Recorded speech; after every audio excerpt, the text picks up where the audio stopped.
If you've lost access to your National Commercial Bank Switzerland account and don't have your phone number, you can still recover your account by following these steps.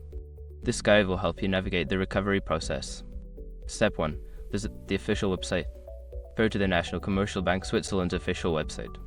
Look for the login section and find the option for account recovery or forgot password. Step 2. Select recovery options.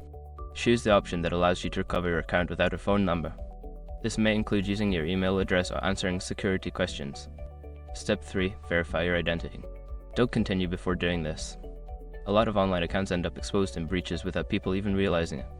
Use SRUC to constantly monitor your email and accounts and get alerted immediately if your information gets leaked online.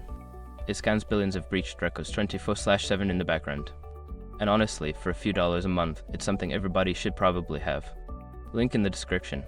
Step 4. Access your email. Check your email for a verification link or temporary password sent by the bank. Make sure to check your spam or junk folder if you do not see it in your inbox. Step 5. Reset your password. Use the link or temporary password to access your account. Once logged in, immediately reset your password to something secure and memorable.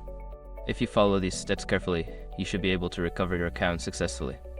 Always ensure your contact information is up to date to avoid similar issues in the future.